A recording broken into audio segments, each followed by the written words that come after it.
this, so you might get a weird, creepy voice saying that this is recorded. But all right, let's keep going. Yep, that came up. Is my screen coming up? Yes. Is it full screen? Not yet. Not yet. Okay. So this is what happens when you're used to getting pitched to. Can you see? Is it full screen now? Yeah, it is. Okay. All right, awesome. Well, thanks so much for having me. It's great to kind of meet you all over the screen, and looking forward to meeting you, Ben, in person or over the screen shortly again as well. But I might just start by giving a bit of background to who I am before talking about kind of some themes about the industry, and also just sharing a bit of knowledge from where I work. So I currently work at the Clean Energy Finance Corporation, which is a $10 billion federal government green bank that was set up to accelerate the shift to a cleaner, lower carbon economy. And so I guess the first thing to say is the CEFC stands for the Clean Energy Finance Corporation. But the E is kind of a bit old school. You know, it's not just limited to energy, and I know Kiya will talk a lot about the energy sector, but we effectively operate across the whole landscape of the economy, trying to find any opportunity that we can to kind of lead first to reduce emissions through financing. But a bit about me before getting into that. I guess one of the things in my chat that I wanted to impress upon you is that if you want to be in the clean tech sector, you can. It's probably the most, you know, especially at the moment, seeing evidence of so many different diverse backgrounds of people that are like actually either joining the space, creating startups in the space, finding a lane to venture capital to be in the space. And it's even, you know, meeting people that are a winemaker combining with an architect that started a company that's using food waste to convert that into solve the plastic problem to create like a sustainable plastic. And nothing to do with that technology. They're not engineers, but just kind of like, it's just this flood of people at the moment that are kind of doing that sort of thing. And so for my background, I started as originally in investment banking of all things in, you know, working at Macquarie, but didn't do that for too long, and worked pretty much the last 10 years, you know, around the energy sector, stints at Origin Energy and strategy and M&A. I worked at a energy utility over in Seattle, Washington, and then also moved across to Arena, where I met Kiya, working at the Australian Renewable Energy Agency, which is a funder of early stage sort of grant funding into, you know, pre-commercialized technologies. So about 6 months ago, I moved to the CEFC, and maybe I'll just step through. So I'm an example, just like anyone else, about someone that had nothing to do with the clean energy space and kind of followed I followed my heart and my brain really to kind of see that there's plenty of problems worth solving in this space. It makes sense both for the planet, but also commercially now, which has been the main change that we've seen in the last few years. And, you know, there's just an endless wealth of possibilities in the space because of, you know, it's quite an interesting day that we're sitting here chatting about clean energy investment on the day that Tesla just hit $1 trillion market cap, which is pretty incredible when that 5 years ago we thought that there were no success stories in clean tech. So anyway, so as I said, I work at the CEFC, Australian government, federal green bank, set up by the Labor government, but continue to be endorsed by the current government as well, with about $10 billion to invest across the whole spectrum of the economy. I guess from a background perspective, we're a mix of generally, well, pretty much all private sector individuals either have investment, legal, or you know, financing backgrounds. The sweet spot of the organisation has been to fund like the large-scale infrastructure projects within energy. And so, you know, a lot of the solar farms and wind farms that we're now kind of seeing like across the whole economy that we're not really funding as much of at the moment. Historically, we've been funding all the debt into these projects. But over time, and so like over time, across all these kind of large scale infrastructure projects, we've actually lent out generally debt over $7 billion over the last 8 or 9 years across solar projects, wind projects, increasingly looking at new technologies I'll talk about in a second, such as hydrogen and mobility. If we look at, though, the span of where we invest, not to talk about just what we're doing, but it is reflective of the activity going on all the way across the economy. And you can kind of think about it that if you look on the left-hand side of the page, especially with the energy grid, it's probably like it's been the easier to decarbonize sector. And you look at the forecast, it's probably going to be the first to reduce its effectively achieve 100% net zero within energy first, because of the traction we've got in solar and also wind. And as you move further to the right, across, you can talk about hydrogen, especially in housing, challenges around green steel and property and manufacturing. That's kind of where we're focusing our attention a bit more going forward. And that's what the broader sector challenges are, especially in things like agriculture. It's actually quite exciting, is where a lot more of the attention needs to go. In terms of the team that I'm in the Clean Energy Innovation Fund, which is within the CEFC. And so you can think about our team as like the venture capital team within the CEFC. So our role really is to find really exciting, fast-growing startups that are in that kind of Series A stage. It could be a bit before, it could be a bit later, but generally around that stage that have a product out in market and are raising anywhere from, let's call it $1 million to $10 million, probably average check size $5 million, all the way across those subject areas that I mentioned. And maybe to just touch on what we've done today, which it's kind of might be insightful. How am I going for time, by the way, Marina? Cool. Good. Yeah, carry on. In terms of the investments we've made, we're actually invested over the last 4 years over $100 million into 19 direct companies and a few smaller funds that are investing on our behalf. And if you have a look at the companies on the right, it really is evidence of the span of activity that we see. We probably see anywhere around like 200 different pitches from 200 different startups every year. At the early days, it wasn't that voluminous, I would say. But one of the kind of key themes that I'll touch upon as well is just the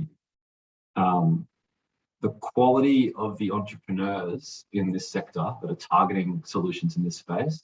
The breadth of the investors in this sector has gotten more and more such that you don't just have specialized clean tech investors like the generic, more generalized VCs are playing a role in our space. And it's just been incredible. I'm sure Kiya will touch on it too. You've probably seen the energy sector, especially in the climate challenge, go from kind of nowhere in the paper to the front page of the paper almost every day, especially at the moment with the COP26 coming up, I think next week. And lots of debate. I'm sure we'll get questions about net zero targets and things like that later on. But it's kind of become front of mind for a lot of people, everyone's daily lives, because effectively every business within the next X years will be a climate business. To ignore the challenge is to not really be able to survive in some ways. So if you look at our portfolio, that we've got some of the logos across the right. I'm probably not going to presuppose these are household names, but hopefully they are on their way to being household names. But yeah, covering some of the span. So Carbon Revolution is actually an investment that we've already exited, which is to low carbon fiber wheels for cars. That's like much lighter, that aids in the efficiency of the vehicles. Continuing the theme of investing in the mobility space, we invested in Jet Charge, which is effectively the largest electric vehicle charger installer in Australia. And they've developed all of their own products and technologies around charging. Invested in a few battery technology businesses like Electrify, which is helping to get second life, transition second life batteries that might have been used in, say, a vehicle, actually get them to be used in the home. Redback is an Australian manufacturer of batteries. Other themes we've invested in, again, the energy sector with Sunman, which is producing sort of lightweight, flexible solar panels. We've invested again in mobility in Zumo, which is, I think if you look around and you notice the influx of e-bikes on your street when you get your Uber Eats delivered, chances are increasingly likely to be on a Zumo bike, which is a company based in Sydney, and they're actually starting to sell their bikes to Amazon in the US. And then another thing to say is, like, we are getting more and more active in the agricultural space. So Soil Carbon Code, the agricultural sector is, I think, the second largest driver of emissions, certainly in the Australian economy. And it's got a real challenge to either reduce the emissions from the sector or replace some of the emissions, some of which come from cows, with alternative proteins. But Soil Carbon Code has a technology that's just one of those fascinating ones. It's a fungi that you can help to improve the productivity of soils, but also in doing so, capture more carbon within the soils. So instead of just reducing carbon, reducing the amount that we're creating carbon, it's actually storing more carbon within the soil. So I'm conscious of time. I don't want to leave more time for Q&A, but I guess that's a quick overview of the work we do at the CEFC and what's going on in the sector. But I guess my key message from my presentation is just like, it's impossible to relay the amount of activity going on and excitement in this space at the moment around, from mainly at the grassroots level of entrepreneurial activity. It's just, it's a super exciting time to be in the space. So, and there's capital there to invest in it, not just from us. So, I'll leave it there. Awesome stuff. I think everyone, I'm sure there are probably lots of thoughts and questions floating around, but let's maybe hear from Kiya first, and then we'll take all Q&A at the end. But keep the questions there. If you need to write it down, feel free to drop it in the chat and we'll go through it as well. Over to you, Kiya. All right. Let's see if I can do this. You spend the all day using Google and then you move to Zoom and it's like madness. Can you guys see this okay? Yeah, I think if you close the panel at the bottom, it would get rid of... You know what? We're just going to stay on this page. Is that cool? Everyone can see it? Yeah, awesome. Sure. Okay. Cool. Well, hi, everyone. I'm Kiya. Marina gave a short intro before, I guess, to what I do at the moment. So just to recap, I'm head of platform at a VC called EVP. Before that, I was Chief Customer Officer at UPower, which is a early stage when I joined, getting a bit more mature now, but an early stage Cleantech startup. Prior to that, as Nick said before, I was at Arena. That's actually where we first met. And at Arena, I got to manage something called the Distributed Energy Knowledge Sharing Portfolio, which essentially meant that I got to be across almost 100 different projects that were being funded by Arena at the time. And at the time, distributed energy, which is the term used for things like solar and batteries and virtual power plants and EVs towards the end of my time there, microgrids, pretty much everything in the home. So everything that's not large scale fell under that portfolio. So it was a phenomenal experience. You get a bird's eye view to a whole lot of innovation throughout the space, which is amazing. But prior to that, I guess I actually started in the energy space about 10 years ago when I joined a North American engineering company in WA at the height of the resource boom.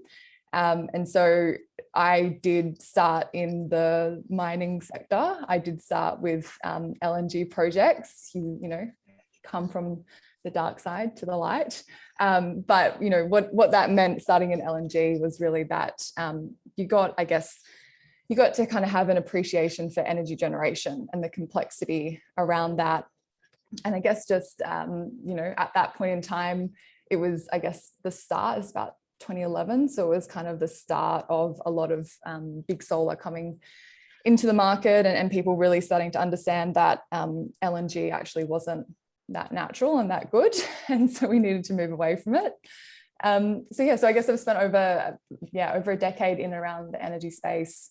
I'm not an engineer. I don't have a finance background. My background was very much marketing, communications, everything that was around business development, people engagement. So very much about communicating complexity or communicating value in this space to people. And that's I guess really where I found a sweet spot. So that's my background, and I really want to leave time for a lot of questions. I'm going to race through this really, really quickly. Oh, that just went off the screen. That's great. Give me 1 second, guys. Sorry. Here we go. Can you guys see that okay? Is it subpar, Marina, or is it all right?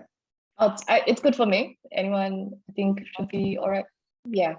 Cool. All right. So what I wanted to, I guess, quickly talk through, I guess, yes, I'm in a VC, but I probably come a bit more from the operator perspective than the investor perspective. Just, I guess, given I've worked in and around energy companies and startups, like I said, for the last decade. So I guess what I wanted to do really quickly was put a bit of a mind map in front of people in terms of the innovation that's happening in the clean tech space. And so when I say clean tech, I focus, as you can see, very keenly on the energy space. Clean tech is now so many things, and it's, then there's climate tech. And I think there was a point in time where clean tech was very much synonymous for energy tech, and now it's kind of evolved. And I think it's I'd be keen for everyone's thoughts in the Q&A, but I think it's not as neat anymore. But for now, I'm just going to talk a lot about the energy space, because I think there is an enormous amount of opportunity there. And I know that a number of you are either looking for jobs in or around clean tech, or wanting to understand perhaps where you might be able to capture some innovation, start your own company. So let's just, I guess, pick this mind map apart really quickly. So what I've done here is really, I guess, talk through the different elements. So, up here, you probably can't see my mouse because I'm not presenting, but if we look in the top left corner, I've started with energy generation. If we start there as kind of, how you get energy, you've got hardware, you've got software, you have big and small in every element of the energy industry. So when I say big, I mean utility scale. So large scale solar farms, utility scale battery projects, you've got hybrid projects. So, you've got a blend of wind and solar and storage, which are large projects, offsetting. We're looking to offset a lot of, I guess, coal plants in the near future. And then you've got the small side of things, which is the rooftop solar panels, everything I was speaking about before when I said distributed energy. So sometimes people use the term behind the meter, but it's essentially the stuff that you're going to see in your homes. And so from there, obviously, naturally, we go into energy storage. If you're going to generate it, we need to store it as well. And we can only do a lot of cool shit with it if we can actually store it. So I think in the last few years, storage has been a huge frontier for the whole industry, because we got to a point, I think about 5 or so years ago, where we had a lot of solar, we had a lot of kind of energy being generated, but we couldn't use it all. And we didn't really have a way of being able to make it valuable. So storage, I think, has been a huge evolution, a huge innovation within the industry. I say innovation, but it's probably worth mentioning that a lot of the technology being used is actually really quite old technology. Like battery technology is not new. It's been around for a number of years. From energy storage, you can start to think about the export industry, which I'm sure you're all seeing at the moment in terms of headlines. You've got the Sun Cable project, the Asian Renewable Energy Hub project, all of these kind of, I guess, opportunities now looking at going, well, we've done all this kind of work in large scale opportunities, and we've probably got more than what the market needs at the moment, because we've still got a lot of coal generating into the market. So how do we make it valuable? We do that by storing it and exporting it to markets nearby. So a lot happening there at the moment. And I think especially with the more and more innovation we see in hydrogen, which I think Nick and I can kind of unpack a little bit more later with questions, the more we see in the hydrogen space, I think the more we're going to see a lot of innovation, a lot of opportunity open up with export. In the middle of the screen, there's a tiny little label that says market innovation. And next to it, you can see a AEMO logo and a Renewable Energy Hub logo. as a couple of companies that are working in that space. These logos are by no means, the full picture. It was just to, I guess, put some ideas in front of you, because I know quite often it's actually really hard to figure out who's doing what where. You can look at media releases or you can look at newsletters, but it can be really quite hard to navigate. So this is just a starting point as to some companies you might want to look at. Market innovation at the moment, the energy industry is highly regulated. So anything that happens in terms of innovation in the market, innovation generally comes from the market allowing it to happen. You've got transmission and distribution of energy. Obviously, if you generate it in one place, you need to be able to actually move it to another location. And there's a lot happening there at the moment. I think one of the areas that I want to focus on really quickly, though, is energy retailing. So on the right side of the screen, there's a bunch of logos there. It's a bit of a combination of retailers as well as companies that are doing energy monitoring or kind of customer engagement with their energy. So you've got everyone from Solar Analytics and Pow on the kind of monitoring side. And then when you look at retailers, I mean, the things that Amber is doing, things that Bright is going to start doing, a whole other heap of kind of players that you may not have heard of, like Social Energy, looking at doing VPPs with solar systems primarily, and IO Energy that's looking to offer tariffs that kind of mimic what you would be paying if you had a solar system, but you don't. There's a lot happening in this space. It's I've kind of been away from it for the past 3 months as I started my role at EVP, and obviously still involved with the Arena podcast. But it was this strange moment last night where you sit and you go, wow, like there's so much happening all the time. So much is changing. And it's a really big space once you know where to look. And I think that's something, like I said before, can be quite challenging sometimes, is that it can be quite overwhelming and quite challenging to kind of begin that search. So we can come back to that in Q&A. I guess I also just wanted to touch quickly on some challenges and opportunities, and then that might be a good segue into some of the discussion. But on the right-hand side, I've listed some keywords here. So as I mentioned, the energy market is highly regulated, and that's a challenge, right? There's a lot of innovation that can't happen unless there's changes in regulation. But the opportunity to that is that you actually get a lot of notice in the market. So there are a whole heap of websites you can follow if you're interested in perhaps starting your own company in this space. Having a look at market notices either on the Australian Energy Regulator or the Australian Energy Market Commissioner. These guys have to approve pretty much any change that happens in the market. So following that is a really good way to be able to actually, I guess, identify and kind of start to test out opportunities for innovation.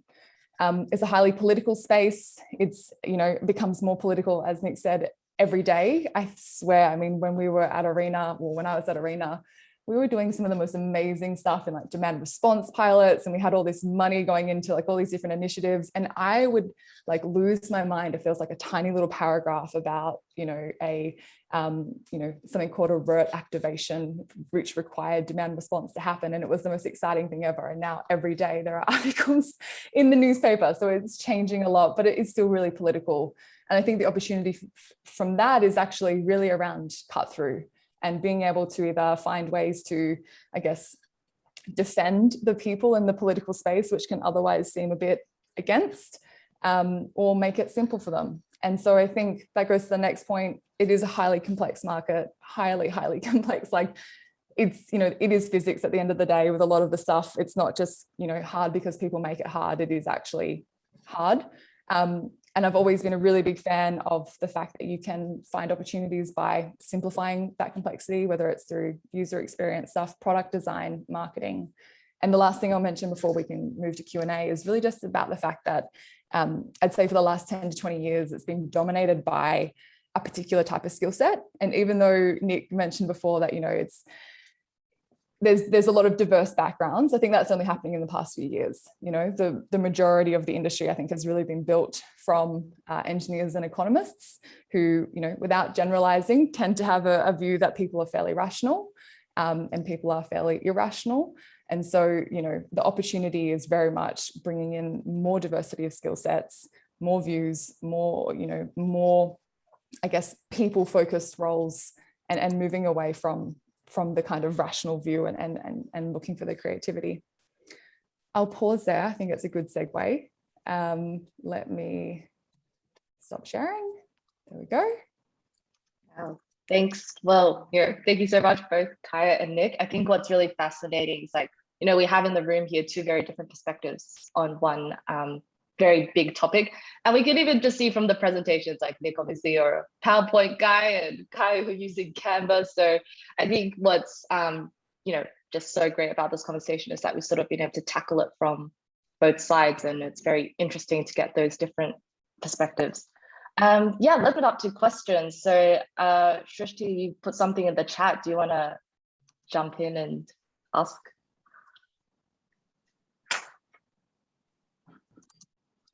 Hi, everyone. Thanks for joining here. So I wanted to know that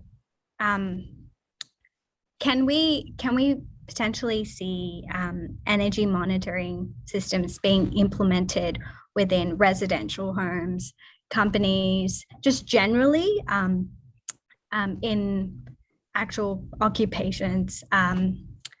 And also, where are we at in this process, and what is sort of limiting our growth from going forward? Good question. I'll try and unpack a little bit of it, and then I might hand it to Nick to see what else he can add.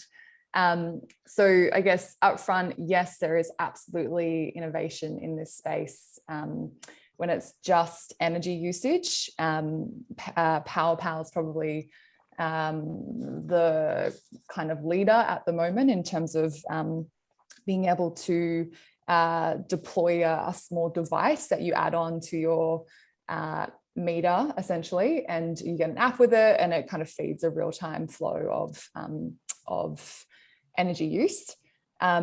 Separate to that, then there's also obviously solar analytics, there's watt watchers, there's a bunch of companies that focus on, I guess, solar and battery monitoring. But if we put that to the side for a second with the energy stuff, so interestingly, PowerPal, in terms of progress, they have a deal with the Victorian government primarily where the device is subsidized. So they've been able to do a massive rollout based on that. I don't have the numbers at the front of my mind, but it's quite substantial. I think in terms of limitation, it's a classic example of a really frustrating element of a highly regulated industry, which is to say, a few years ago, many years ago now, there was a lot of focus on something called smart meters, and there was a lot of focus on smart meter rollouts. There's a lot of arguments between states about who was responsible for it. You may have heard things called like power of choice, which if you haven't, look it up on AEMO's website. But all of it was to say, we want to be able to give the power to the customers, and we want them to be able to have visibility. So some people have these, some people don't. And the long story short is that even the people that do have it, there's now a bit of a divide from the fact that you've got a meter that is that's tracking your energy usage real time, but there's a gap in the market in terms of how you actually then monitor that and how you actually give that access to the customer. I won't go into reasons, very political and regulated and messy as to why that exists. One thing I would encourage you to do, though, if you're interested in that space, is check out something called the customer data right. That's currently being considered and integrated by regulatory bodies such as AEMO and AEMC and AER to some extent. So I think there's a huge opportunity for it. I think people really struggle with figuring out how they get hardware into people's homes. PowerPal seems to be doing it, although with some assistance from government. And I'll stop there. Nick, do you want to add anything else? Yeah, thanks, Kiya. The only other thing I'd add is just like the transition going on in residential energy. So, 5 or 10 years ago, there were no solar panels out there. There definitely weren't any batteries on the roofs. And so the need for these types of technologies, if that wasn't the case, is probably a bit less, like it's a bit more informative. But now as like the energy sector is changing and a lot of the energy markets going, how do we deal with the fact that it's not all coming from a centralized fossil fuel generator? There's solar panels and solar farms and wind farms out there, but on the home there's, I think 2 or 3 million households, or is over 25 or 30% penetration into households have solar now. And batteries are definitely, currently not an economic decision, I would say, at the moment, just based on their price point, but they're certainly going to be. And so there's a lot more technologies coming out, and Kiya in the intro mentioned this concept of a VPP, a virtual power plant, which is a pretty potentially transformative technology that is similar to all of these things that you were mentioning before, which is the ability for an energy retailer to take control of your battery and possibly your solar, mainly your battery, and actually use that like a power plant to discharge from the battery, draw the battery and put it back into the grid, such that instead of having to deal with increasing the generation from a certain larger asset, they can take it from the home at aggregated level, which is kind of why it's saying it's a virtual power plant. So there's a lot of technology happening in this space, but certainly when there's all batteries and a lot more electric vehicles, which we can kind of get into, will kind of increase the need for these control mechanisms and technology. So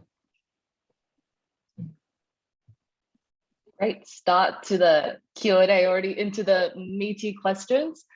So lots of questions in the chat, but I want everyone to sort of get a chance. So Shuri, I know you had a question just even from the first event, so I'll let you go next, and Vivek, Izu, and Shrishti, let's go in that order. Take it away, Shuri. Thanks, Marina. Lovely to meet you, Kiya and Nick. I really enjoyed your presentations. A question that I had was around what the best ways are in which VC investors can work with their limited partners to make progress towards impact-related goals, and what some of the challenges are that you see at the moment. Yeah, we're a bit different. I don't know if I'll throw to Kiya. Our limited partners are the Australian taxpayer, so it's all of you actually. So it's by participating in events like this and getting your feedback. But I don't know if Kiya, you want to kind of take that one. Yeah, listen, it's a tricky one, and I can see, Izu, you've kind of asked a related question, but I think, I think that the clean tech sector, again, and we're focusing primarily on the energy space, it has primarily to date been funded by government. I think a lot of the innovation, it is very, very hard to find a company that didn't start at least with early stage government investing. And that's actually why to be honest, I actually had never really appreciated how important ARENA was until coming to the VC side and understanding risk appetite a little bit more as to how important it is for organizations like ARENA to de-risk, right? Because it's a grant agency. So if you're giving the money away, there's no need for a return. Again, the LPs are the taxpayers. We just want to see progress. I guess in terms of, maybe just make sure I'm understanding your question right, it's thoughts on how you can perhaps bring these types of opportunities to LPs and VCs. Is that right, Shuri? Right, yeah, I can see you nodding. I think it depends primarily as well on, so let me start. Every VC is going to have a focus, right? Generally speaking, it's either going to be a specific stage, or it might be a broad focus, but specific verticals that they're looking at. I think that you shouldn't treat clean tech any differently as you would any other investment, in the sense that it needs to be able to meet certain markers for VCs to consider it. I think that the more we actually try and bend those rules for this space, the harder it is for progress. A lot, to Nick's point before, a lot of it can stand on its own 2 feet now. A lot of the returns are coming through. A lot of the kind of the nascency that we saw initially is maturing. I think that a lot of it's there. What I would say would be my number one piece of advice is to get a subject matter specialist, or to get somebody to come in to be able to help explain the complexity. That's one thing where I often see it fall over. I'm lucky because I've worked in this space. I can sit in a VC room and say, here's my here's the background I can give. I can kind of help with DD processes. I can kind of explain the gap. It's really hard if you're dealing with LPs that have no background in energy and no background in clean tech more broadly. It's sometimes can be really hard to quantify the opportunity, which in Australia is quite small, but to actually help explain the problem. And now there's a whole heap of founders that can do it, and it's part of their job that they should be able to do it well. But you know, you wouldn't, if anyone who works in and around VC here would know that it needs to kind of be beyond the founder, right? There needs to be a broader understanding of the scoping opportunity. So I'd probably say that would be one of my number one pieces of advice is, you know, find people that can come and help, you know, maybe even if it's something you're interested in, run a few sessions where the whole team can come and you can kind of bring some subject matter specialists in and help to kind of raise the collective knowledge. Because I think a lot of people look at it and go, gross, regulated, unsure, really old technology. Oh God, there's a lot of hardware. I don't want to touch that. And yeah, there's a lot of kind of pretenses that I think we need to move through. Yeah, and I wanted to add, like, one of the key differences in like clean tech investing versus like the general venture capital industry is that, like, if I was to, don't want to talk crap about the other half there, but like the sweet spot for traditional VCs has typically been like SaaS businesses, software businesses. You can get that product out really quickly to market, you can iterate, you can test it. And in clean tech, a lot of the time there is a growing need and supply of software businesses within that. But certainly it's quite often it's hardware-based solutions. And so often it might be a new type of generation technology and it's kind of binary whether it's going to work or not. You need a lot of capital to go through a prototype to a commercial trial. You need to find a customer to kind of partner with, which is what some of the work Arena was doing. But yeah, you do need to have more of a longer term view, more patient capital that's devoted to this space, because maybe I should know it better, but maybe the similar analogies with like healthcare tech, like it's sort of long medical devices. Yeah. Nick, health tech is really cool and sexy in software now. Okay, yeah, cool.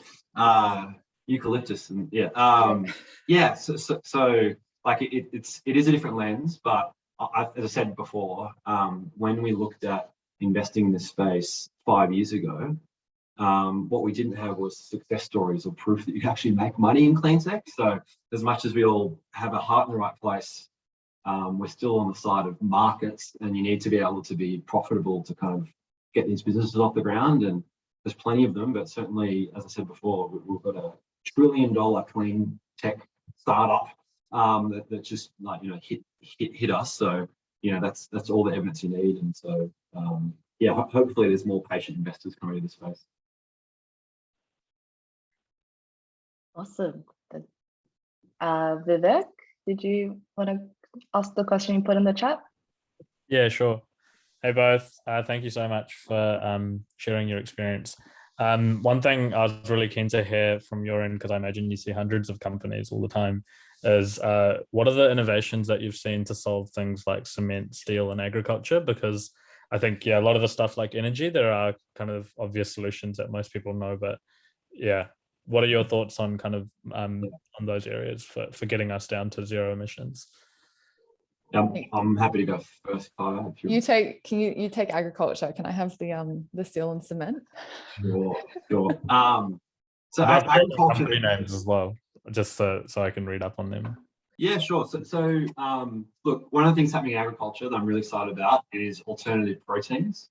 So it's actually trying to sidetrack the actual emissions from traditional farming and find quickly zero carbon ways to do that. So one of the trends to do that is with plant-based meat. And one of the key stats at the moment is that all these plant-based meat companies are targeting not vegans and vegetarians, but the other kind of 30% of the population that's currently cutting down their meat consumption. And so, there's V2 Foods that you probably see in the supermarkets. I'll plug one of our portfolio companies called V2 Foods, of course, otherwise I'd probably get fired if I didn't do that. But they're doing really exciting things in both plant-based meat. And I think like one of my observations from that sector is it's sort of this awesome feedback loop where you get some initial products out there, people start buying them, they get a bit of customer traction, more investment comes to the space, the products get better. And so it's like this vicious cycle where, if you go and try a V2 all G burger, it's like, I kind of like to say, if you're drunk, you wouldn't be able to tell. But then there's this other kind of pathway, which is cell-based meat. And it'd be, again, remiss of me not to plug my own podcast, but we had Vow Foods on the podcast, which are based in Sydney, and cell-based meat is effectively creating meat via a biopsy from the actual animal. And then from that point, you don't need the animal anymore. It's akin to almost a homebrew operation. But they're actually possibly trying to create new types of protein through that. So if you're genetically modifying from the original base, then why do you need to recreate a chicken? So that's one angle, and then the other angle, which another technology in agriculture I'm pretty excited about, possibly coming up on the podcast, is actually trying to amend the emissions from regular agriculture.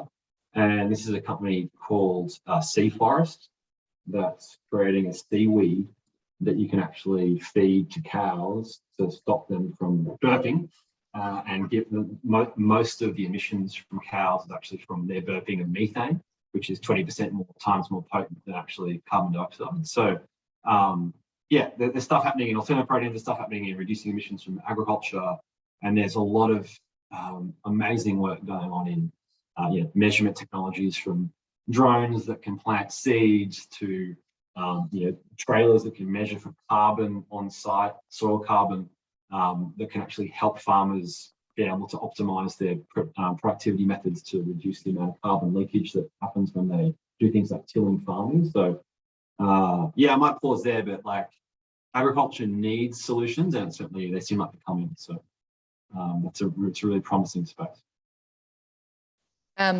Just really quickly on the cement and steel stuff, and Nick, if you have stuff you can add it in, but it's when you have to study something at work and it becomes this thing that like absolutely preoccupies your entire life, and then you just leave it and you've got nothing to do with it for pretty much like the rest of your life.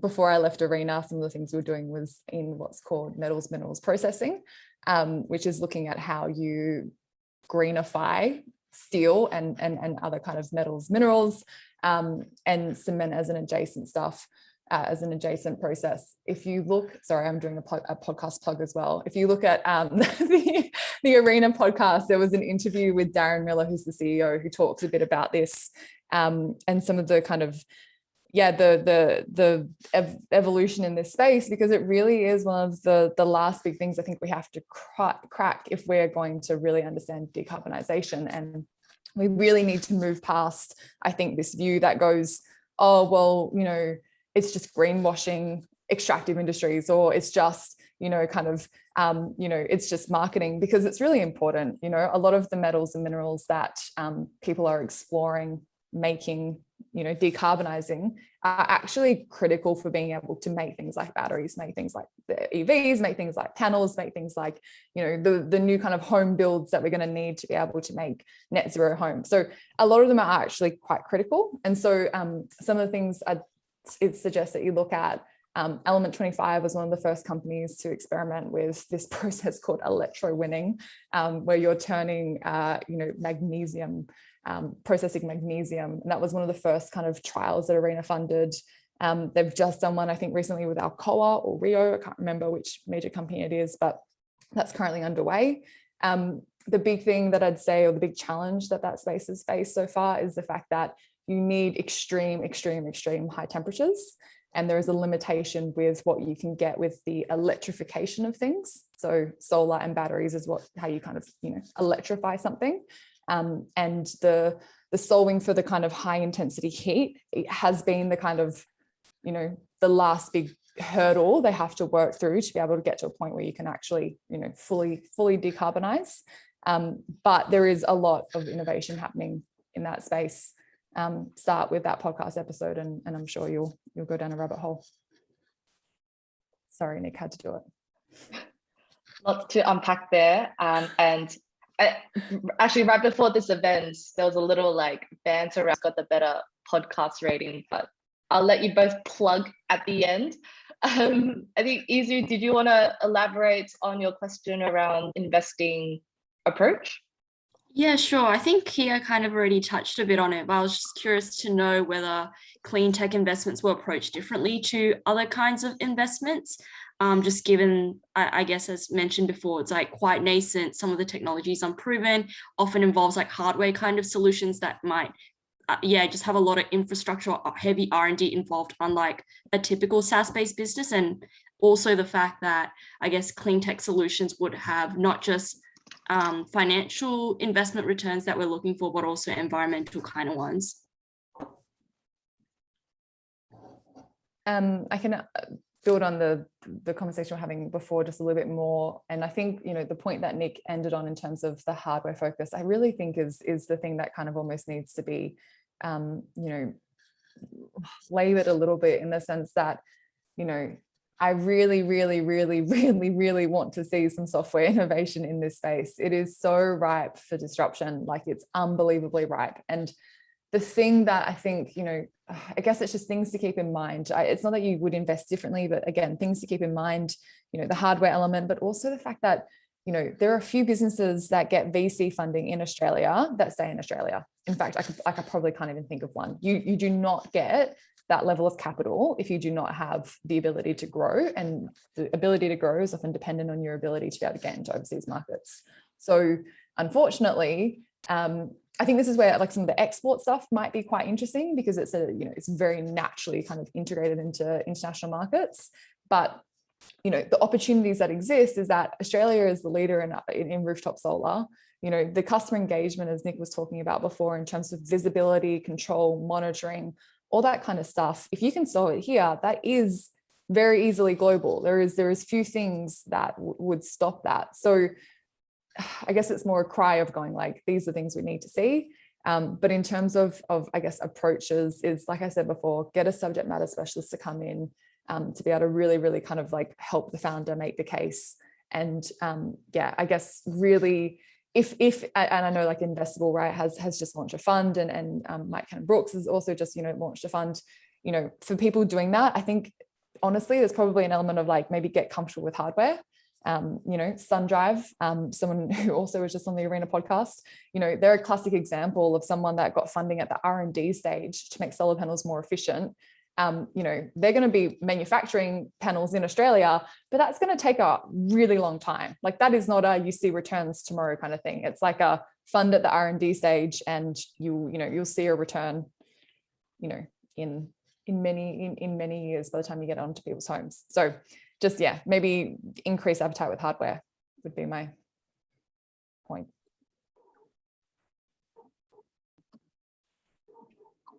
All right. Nick, did you want to add anything to that?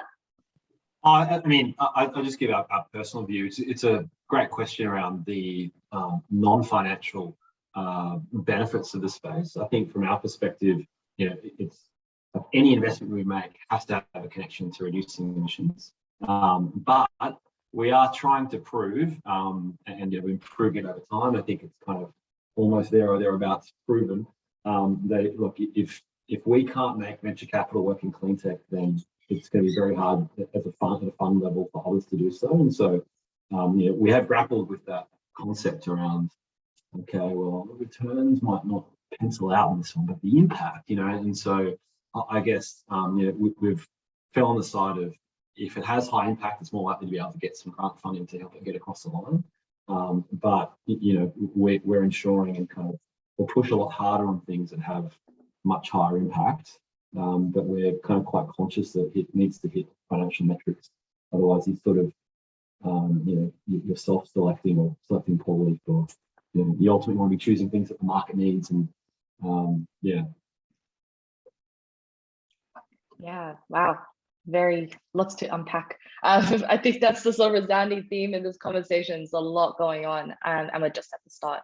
So we have 4 minutes left, but I wanted to do a quick sort of, pulse check of the room to see if anyone else wanted to ask like a quick fire question. Keen to, in case anyone wants to jump in last minute. All right, no. Okay, so we do have 2 more questions from Shrishti and Vivek, both follow-up questions. Let's do a quick sort of, time cap to like 30-second response to them. Shrishti, do you want to jump in? Yep, sure. I think most of my questions are answered, but there's just one last one for Nick. So from my understanding, I'm not too sure if the Innovation Fund sort of looks at bioenergy. So I'm just curious to see whether the fund is looking into growing that space or contributing to that space. Yeah, it's a good question. I mean, like, bioenergy is one of those technology types that's been oft, touted as a huge opportunity, but the kind of economics haven't sort of landed in the place of being in high demand in the market. Certainly, there's been quasi bioenergy, but like waste to energy, is certainly been a field that ARENA has certainly supported a lot of, especially. We, like, there's other technologies out there like that are involved in this space, kind of like GoTerra. That's again more on the waste side, where they're trying to kind of collect food waste, throw it in a big shipping container full of maggots, and the maggots eat the food waste, and it actually creates protein you can feed to animals, which is pretty unbelievably awesome. But yeah, I mean, we get pitched every so often in the biospace, but it's not a priority. It's more that it's not a huge supply, I would say, of commercializable, venture backable opportunities in this space. Which is a shame. There's a lot there, but everybody does seem to be a bit hesitant to fund it for some strange reason. Alrighty, Vivek. Yeah. 30-second question. Yeah, I don't know if it's a 30-second answer, but it's more like, I think there's like, for me, it's just like, yeah, there's a lot of cool stuff happening in like agri-tech and stuff. Like, I'm from India, for example, like my parents are, and like no one there is going to be eating like vegetable patties because they're just starting to eat meat, for example, and that's becoming normalized. And so how do we kind of reconcile like that global demand increase, because there is a huge global demand increase in dairy and kind of these luxury meat products in emerging markets as they get richer, also with construction, with the slow progress coming from some of these technologies. Because like I think the developed world would quickly get to carbon zero in the next 20 or 30 years, but like Africa and Asia will obviously need to kind of bear the cost of it. And how do you kind of think about that? And it's probably not like a 30-second question, so sorry. Can I add a 10-second remark, and then Nick can fill out the remaining 20 seconds? I just like, Vivek, I just want to say, like, I hear you. That is such a brilliant question and such a brilliant thought and perspective, and things that we need to talk so much more about.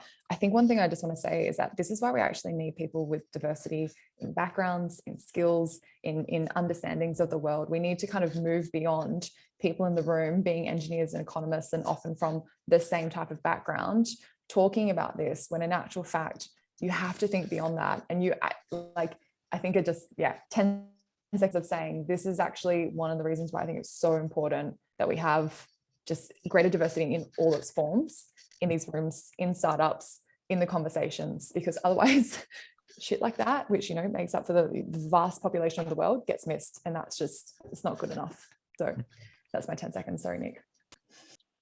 Yeah, well, I mean, I concur with that, Kiya, and then, in regards to the question, it's a challenge. Like, I think the graph of incomes correlated to meat consumption is pretty much like a line of, a one-to-one correlation. And so, like it's definitely in that portion of global economy that's in the hard to abate space. That there's, the positivity in me, relates to the kind of activity that's happening in that space. And who knows, like, you don't want to deny developing nations their kind of like right to eat the same things that developed nations did in their extent. But who knows, like, it could all be that the whole globe is eating, beef that's grown in a vat, in a large brew operation, and some of the larger brewers in the world are actually looking to diversify into this very space at the moment by leveraging their experience in creating beer to leverage their experience into actually creating, meat that is indistinguishable from the real thing. Whether that's an equity outcome, we can debate that, but I believe that we'll solve it in some way. But it's not smacking us in the face at the moment. All right, I think I'm gonna call time there. First of all, thank you everyone in the audience for asking such great questions. I'm not like the most, I guess, informed about the space, but I definitely learned a lot just from Kiya, yourself, Nick, and talking about it and just all the questions as well.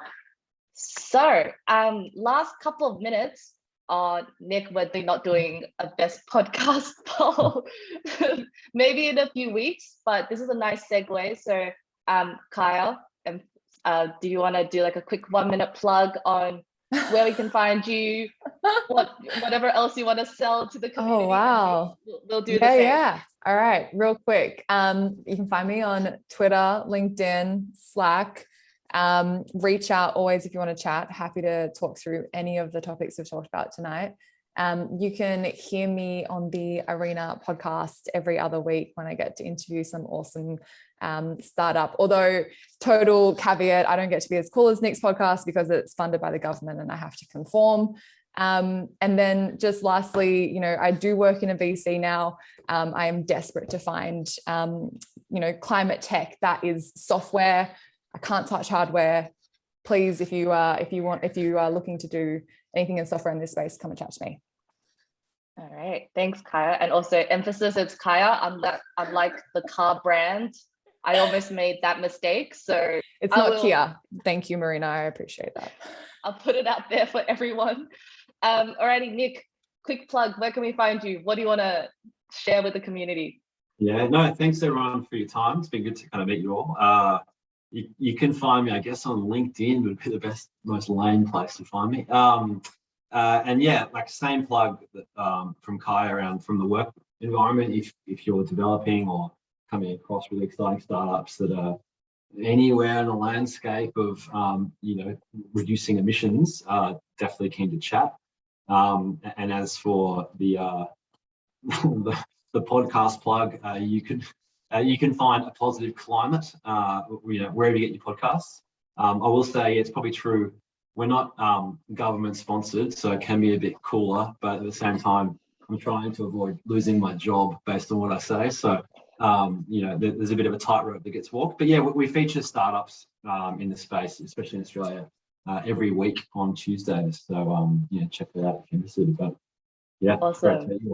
We'll drop both the links in our community, and maybe a week down the track, we'll do that poll and we'll see who is less disappointed. Last of all, in the last minute, I do want to give a shout out to Maya and Biz from the Greenfluence team. I think they're doing some amazing work in the space, and it's just been really cool that they're also in the Earlywork community so we can work together on this event. So Maya and Biz, quick 1 minute plug on what you guys do and where we can find you. Thanks so much, Marina, and the rest of the Earlywork team for organising this. So you'll find Greenfluence on LinkedIn and Facebook, and we'd love you to join our Facebook community as well. We also have a podcast where you can find us on where you listen to your podcasts. I guess we'll have to bring on Kiya and Nick as well as a guest for our future season. But we really would love to embrace all of you to come on and just, you know, talk about these issues like this. We'd love to support future founders too, and see where we can take this community. Yeah, 100%. And thanks everyone for your support today. And thanks to Marina and the Earlywork team as well as to Nick and Kiya. All right, another podcast that's going onto the polls. So, but you know, we're all friends in here. It's all good, but you know, all tackling the same problem. So yeah, thank you once again, everyone, for coming along. I know we're a little bit over time. Any feedback, please feel free to message myself, Jono, or Dan Brockwell at Brock and Roll for, you know, any more events you want to see, any other like cool guests you want us to bring on. But yeah, thank you again, everyone, for tuning in. We'll catch you all later. Thanks, guys. Thanks, everyone. Thanks, everyone. Thanks, everyone. Have a good night.